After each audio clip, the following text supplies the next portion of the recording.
যেখানে আল্লাহর একাত্মবাদ তৌহিদ, এই তৌহিদের জন্য এদেশের ইসলামে বিশ্বাসী মানুষ জীবন দিতে পারে, সেখানে আরেকটি কোনো ধারা আপনারা কি নিয়ে আসবেন যাকে তাকেও মানে মানতে হবে? একেবারে বড় বড় যারা আছেন, ধর্মের যারা বড় বড় বাণীবাহক আছেন তাদের মতো করে? এটা কি ইসলামের একটি নতুন ধারা তৈরি হচ্ছে, মওদুদিবাদ? এটা এদেশের মানুষ কখনোই মানবে না, এটা কখনোই এটা সম্ভব হবে না। তাই অত্যন্ত সতর্ক হয়ে কথা বলুন, পরিমাপ করে কথা বলুন, যাতে বাংলাদেশের মানুষের মন থেকে আপনারা মুছে না যান। একবার আপনাদের কৃতকর্ম হয়তো মানুষ ভুলে না গেলেও কিছু মনে করছে না এখন, কারণ ৭১ সালে যে ঘটনাটাই যারা ঘটিয়েছে তারাও মুসলমান ছিল, কিন্তু একজন মুসলমান আরেকজন মুসলমানের উপর কি অত্যাচার করতে পারে? একজন মুসলমান আরেকজন মুসলমান মেয়েকে কি তার শ্লীলতাহানি করতে পারে? আর এটাকে যারা সাপোর্ট করে তারা কি ভালো মানুষ? তো এই ধরনের অপরাধের অভিযোগ আপনাদের বিরুদ্ধে আছে। তো সুতরাং সেটাকে কাটানোর এখনো চেষ্টা করুন। আর একটা কথা এখানে অনেকেই বলেছেন, এবার কোরআন শরীফের আয়াত থেকে বলেছেন বা হাদিসের আয়াত থেকে বলেছেন যে ইসলামের সবচেয়ে বড় যে বিষয়টি হচ্ছে সেটা হচ্ছে সবচেয়ে বেশি ইসলামের যে মূল নীতি, সেখানে সবচাইতে বড় যে বিষয়টি হচ্ছে ইসলাম মুনাফেককে একেবারেই টলারেট করে না।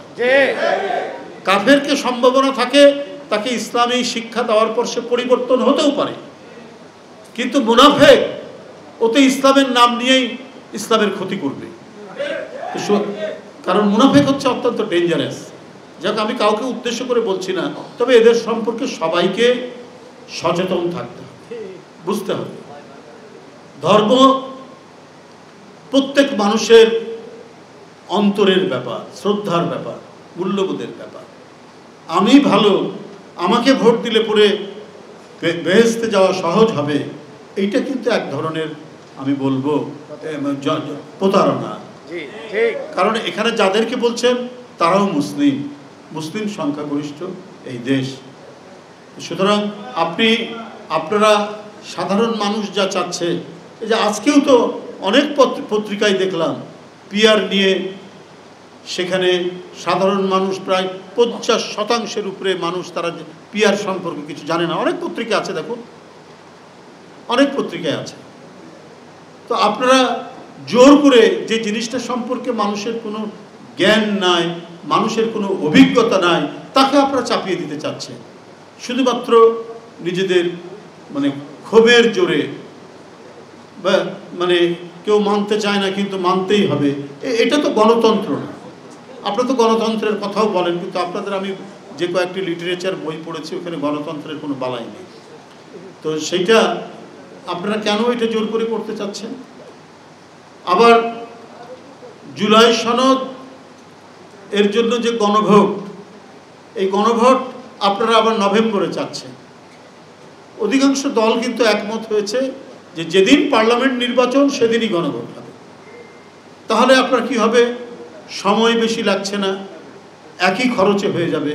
আপনার যদি নভেম্বরে গণভোট করেন, এইটার জন্য যে প্রস্তুতি, তাহলে আপনার জাতীয় নির্বাচন, সংসদ নির্বাচন, তার জন্য প্রস্তুতি, এটা তো এক ধরনের বিশৃঙ্খলা তৈরি হবে। কোনটা শেষ করে কোনটা করবে ওই সময় তো নাই। যদি নভেম্বরে আপনি পিআর করেন, তাহলে আপনাকে একেবারে কোরবানি ঈদের পরে আপনাকে নির্বাচন দিতে হবে। আপনাদের অন্য কোনো মাস্টার প্ল্যান আছে কিনা?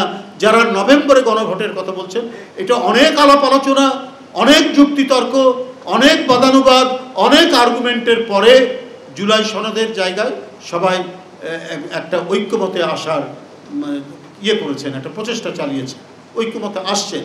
তো সেই ক্ষেত্রে আবার আরেকটা শর্ত দিয়ে এটাকে একটা বিশৃঙ্খল তৈরি করা, এটা জনমনে একটা বিভ্রান্তি তৈরি করাটা কেন? এই প্রশ্ন তো আজকে মানুষের মনে ঘুরপাক খাচ্ছে। যে কাজটি সহজ হবে, যে কাজটি সহজসাধ্য হবে, যে কাজটি ভোটারদের, জনগণের দ্রুত সমাধান করা সম্ভব হবে, সেই কাজটিকে বিশৃঙ্খলার মধ্যে ফেলে সবাই একমত হচ্ছেন একই দিনে পার্লামেন্ট নির্বাচন এবং গণভোট হয়ে যাবে একই ব্যালটে বা একই সময়ে, ব্যালট একটা হোক বা দুইটা হোক, যাই হোক, একই দিনে একই সময় তারা যখন ভোট দিতে যাবে তখনই দেওয়া হবে। তো সেই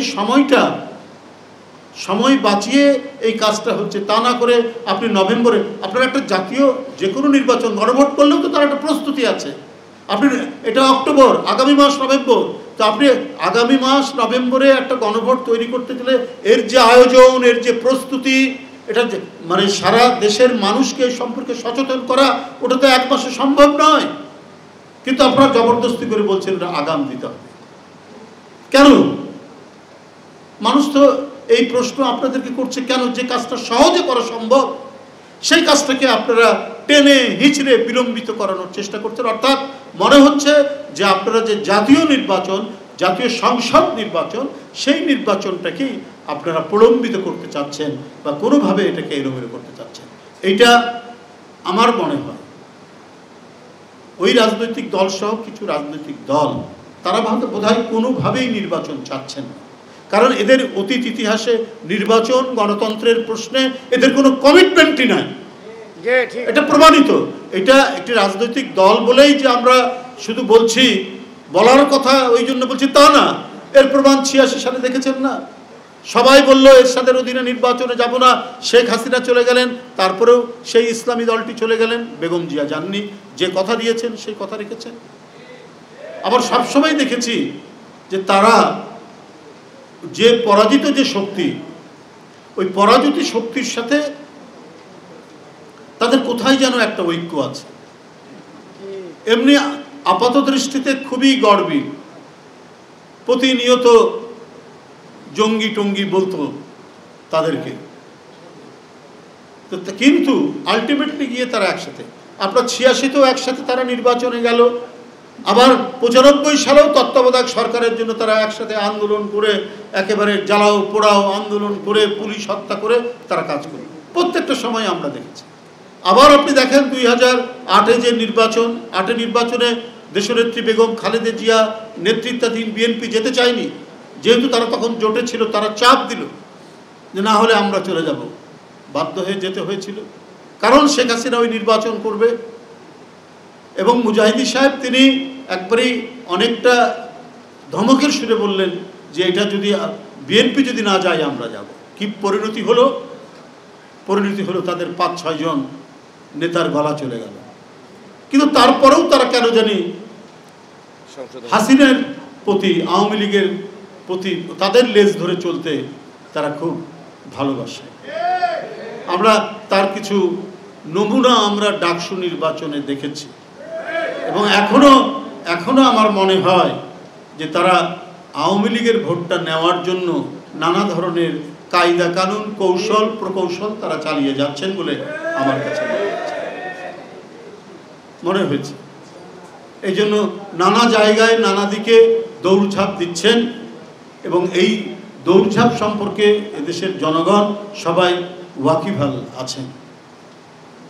এই কারণে আজকে আমার মনে হয় সমস্ত গণতন্ত্রকামী মানুষ, যে সমস্ত রাজনৈতিক দল যারা 15-16 বছর প্রচণ্ড অত্যাচার সহ্য করেছেন, নিপীড়ন নির্যাতন সহ্য করেছেন, তাদেরকে একমত হয়ে আজকে সকল কাজগুলো করতে হবে।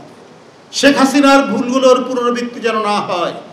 শেখ হাসিনা কোনো পরীক্ষা নিলে পরেই তার আগেই প্রশ্নপত্র ফাঁস হয়ে যেত। আমি ডক্টর মোহাম্মদ ইউনূস সাহেবের কাছে বিনীতভাবে বলতে চাই, আপনার সময় কেন এরকম হবে? আপনার বিসিএস এর প্রশ্ন ফাঁস হয়নি, কিন্তু আপনার প্রশ্ন ভুলে ভরা। আপনি কাদেরকে তাহলে বসিয়েছেন পিএসসিতে? কারা আপনার প্রশ্নপত্র দেখছে? কারা এই প্রশ্নপত্র সংশোধন করছে?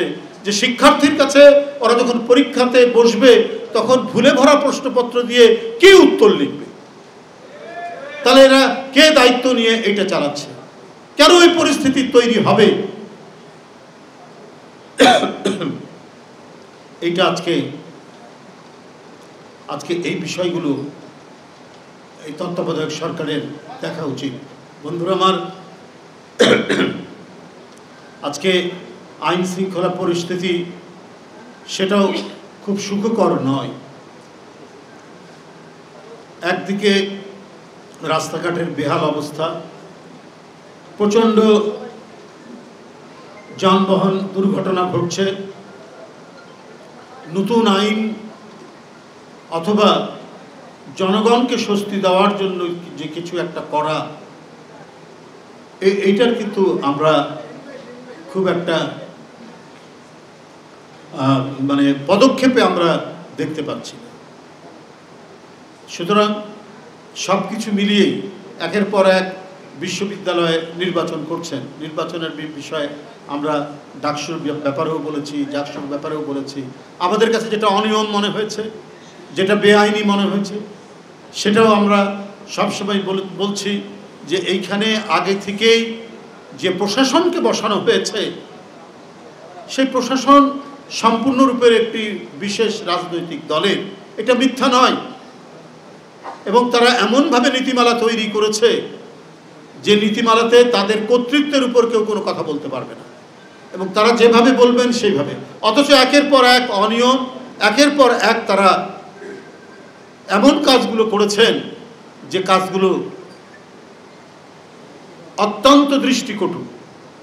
ঢাকা বিশ্ববিদ্যালয়ের মতো বিশ্ববিদ্যালয় ডাকসু নির্বাচন, সেই ডাকসু নির্বাচনের প্রশ্নপত্র ছাপানো হয় নীলক্ষেত থেকে।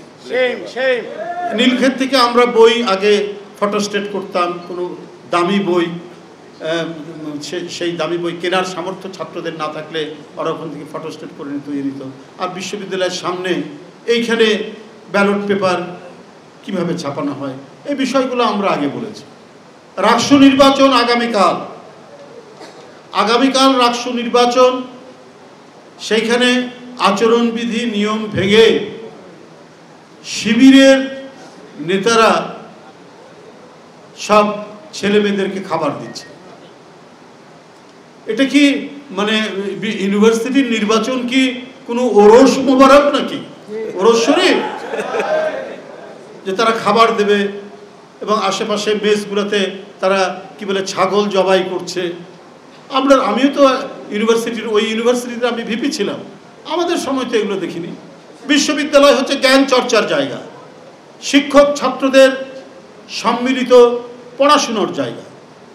এই জ্ঞান চর্চার জায়গা থেকে যদি আপনি পীর সাহেবের মানে ওরস শরীফ বানাতে চান, তাহলে তো এটা বিশ্ববিদ্যালয়ের কনসেপ্টের সাথে এটা মিলবে না। তাই বন্ধুরা আমার, আমি আজকে জাতীয়তাবাদী উলামা দলের এই যে প্রতিবাদ সভা, আমাদের প্রিয় নবী মহানবী হযরত মুহাম্মদ সাল্লাল্লাহু আলাইহি ওয়াসাল্লাম সম্পর্কে যে ধরনের কটূক্তি করা হয়েছে তার তীব্র নিন্দা এবং প্রতিবাদ জানাচ্ছি।